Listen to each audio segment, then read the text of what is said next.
दोस्तों आज हम क्लास 10 के छात्रों के लिए हिंदी का एक महत्वपूर्ण वीडियो लेकर आए हैं। जिस वीडियो में गद्य खंड के जितने भी चैप्टर हैं उन सभी चैप्टर का नाम, उसके लेखक का नाम, लेखक का जन्म, लेखक की मृत्यु और किस विद्या के है, सभी के बारे में इस वीडियो में चर्चा करेंगे। तो आप लोग इस वीडियो को शुरू से लेकर अंत तक देख लीजिएगा। तो लेखक की मृत्यु, लेखक का जन्म कभी नहीं भूल पाइएगा। तो जैसा कि आप लोग देख सकते हैं गद्य खंड के जितने भी चैप्टर है उन सभी चैप्टर का नाम लिखा गया है और लेखक का भी नाम लिखा गया है। लेखक का मृत्यु कब हुआ, जन्म कब हुआ, किस विद्या के, सभी के बारे में इस वीडियो में आपको बताया गया है। तो एक बार अगर आप वीडियो को शुरू से लेकर अंत तक देख लेते हैं तो जिंदगी भर आप नहीं भूल पाएंगे। तो जैसा कि आप लोग देख सकते हैं पहला चैप्टर का नाम है श्रम विभाजन और जाति प्रथा। ये गद्य खंड का है और गद्य खंड का पहला चैप्टर का नाम है श्रम विभाजन और जाति प्रथा। और लेखक का नाम क्या हो जाएगा, यहाँ पर लेखक का नाम आपको लिखा गया है। लेखक का नाम है भीमराव अम्बेडकर और भीमराव अम्बेडकर की मृत्यु 14 अप्रैल 1891 ईस्वी में, वो भी मध्य प्रदेश में हुई थी। और उनकी मृत्यु भी हुई थी 6 दिसंबर 1956 ईस्वी में, वो भी दिल्ली में हुई थी। ठीक है। और जाति प्रथा और श्रम विभाजन ये क्या है, तो एक निबंध है। क्या हो जाएगा, निबंध हो जाएगा। ठीक है। तो सबसे पहले आप लोग वीडियो को लाइक कर दीजिएगा। ठीक है। और गद्य खंड में आपको 12 चैप्टर मिलेगा। 12 चैप्टर का आप लोग लेखक की मृत्यु और लेखक का नाम, लेखक का जन्म सभी याद कर लीजिएगा। ठीक है। तो दूसरा पार्ट का नाम है विष के दांत। विष के दांत के लेखक कौन है, तो नलिन बिलोचन शर्मा। और नलिन बिलोचन शर्मा का जन्म फाइनली 18 फरवरी 1916 ईस्वी में बद्रघाट यानी कि पटना में हुआ था। ठीक है। और उनकी मृत्यु कब हुई थी, उनकी मृत्यु 28 अक्टूबर 1900 ईस्वी में हुई थी। 12 सितंबर 1961 ईस्वी में, 12 सितंबर 1961 ईस्वी में हुई थी। और विष के दांत एक कहानी है। विष के दांत क्या है, तो विष के दांत एक कहानी है। अब तीसरा चैप्टर देख सकते हैं। तीसरा चैप्टर का नाम है भारत से हम क्या सीखे। और भारत से हम क्या सीखे, लेखक कौन है, मैक्स मुलर। और मैक्स मुलर का जन्म 6 दिसंबर 1823 ईस्वी में, वो भी जर्मनी में हुआ था। यहूदी नामक परिवार में जर्मनी में हुआ था मैक्स मुलर का जन्म। और मैक्स मुलर की मृत्यु कब हुई थी, तो 28 अक्टूबर 1900 में मैक्स मुलर की मृत्यु हो गई थी। ठीक है। और वो क्या है, तो वो एक भाषण है। वो क्या है, तो एक प्रकार का भाषण है। भारत से हम क्या सीखे, एक प्रकार का भाषण है। अब देख सकते हैं चौथा है नाखून क्यों बढ़ते हैं। नाखून क्यों बढ़ते हैं, पाठ के लेखक कौन है, हजारी प्रसाद द्विवेदी। और हजारी प्रसाद द्विवेदी का जन्म 19 अगस्त 1907 ईस्वी में उत्तर प्रदेश में हुआ था। और उनकी मृत्यु कब हुई थी, 19 मई 1979 ईस्वी में, 79 ईस्वी में हुई थी। और वह एक ललित निबंध है।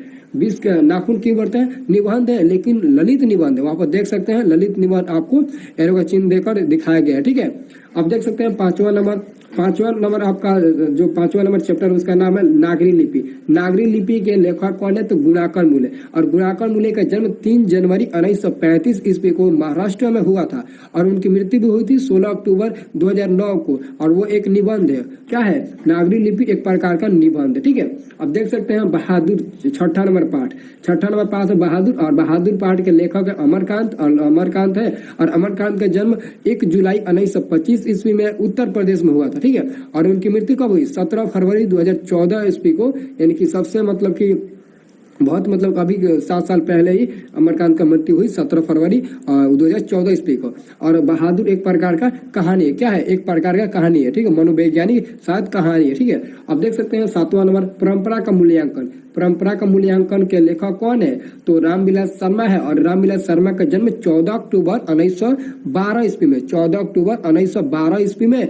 हुआ था। और वो भी उत्तर प्रदेश में। और मृत्यु 30 मई 2000 को हुई थी। और वो क्या है, तो एक निबंध है। क्या है, तो एक निबंध हो जाएगा। अब देख सकते हैं 8वां नंबर जीत जीत में निरखत हूँ के लेखक है बिरजू महाराज। और बिरजू महाराज का फाइनली जन्म हुआ था 4 जनवरी 1938 को उत्तर प्रदेश के लखनऊ में हुआ था। और उनको 27 साल के उम्र में साहित्य अकादमी पुरस्कार से सम्मानित भी किया गया था। और उनकी मृत्यु 54 साल के उम्र में हुई थी। यही एग्जाम में पूछेगा, उनकी मृत्यु 54 साल के उम्र में हो गई थी। तो याद रखना, अगर पूछेगा कि मतलब कि पंडित बिरजू महाराज की मृत्यु कब हुई थी, आप लोग बताना 54 साल की उम्र में हो गई थी। ऑप्शन रहेगा 54 साल की उम्र में। और एक और ऑब्जेक्टिव पूछेगा कि पंडित बिरजू महाराज को संगीत नाटक अकादमी किस वर्ष की उम्र में मिली, तो 27 वर्ष की उम्र में मिली थी। ठीक है।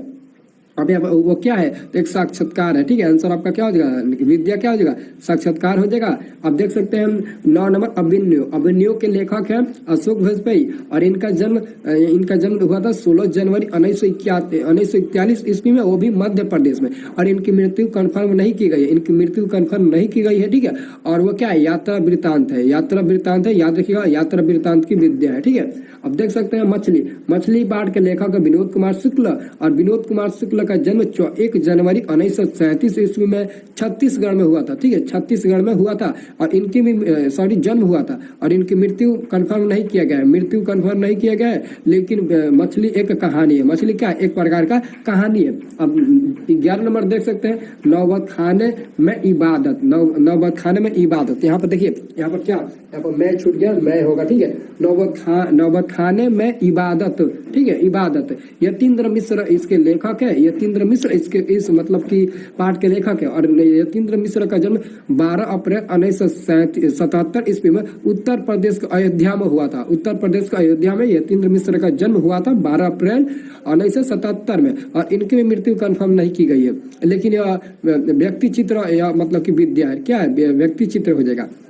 और मतलब कि गद्य खंड का जो अंतिम चैप्टर है वो है शिक्षा और संस्कृति, जिसके लेखक आपको पता ही होगा महात्मा गांधी है। और महात्मा गांधी का जन्म हर किसी को मालूम होगा कि 2 अक्टूबर 1869 ईस्वी में गुजरात के पोरबंदर में हुआ था और उनकी मृत्यु 30 जनवरी 1948 में हो गई थी, वो भी दिल्ली में हुई थी। उनको किसी ने गोली मार दिया था। गोली मारने वाला का नाम आप लोग कमेंट करके जरूर बताइएगा कि मतलब कि महात्मा गांधी को गोली मारकर किसने हत्या की थी, इसका आंसर आप कमेंट बॉक्स में जरूर बताइएगा। और 30 जनवरी यानी कि संडे का दिन था। ठीक है, और वह विद्या कौन है, तो विधि शास्त्र या फिर संस्कृति हो जाएगा। ठीक है, तो यह वीडियो आपको कैसा लगा और पद गढ़ खंड हो गया, अगर पद खंड का भी आप लोग वीडियो देखना चाहते हो तो प्लीज हमें कमेंट करके बताओ। और डेली आप लोग क्विज टेस्ट देना चाहते हो तो वीडियो के डिस्क्रिप्शन में आपको वेबसाइट का लिंक मिलेगा, उस वेबसाइट पे जाकर हिंदी का, सोशल साइंस का, साइंस का, मैथ का, संस्कृत का, हर चीज का आप लोग लाइव टेस्ट दे सकते हो और लाइव टेस्ट देने के बाद अपना रिजल्ट भी देख सकते हो कि कितना % हमारा रिजल्ट बना है, कौन सा क्वेश्चन गलत है, कौन सा क्वेश्चन गलत नहीं है,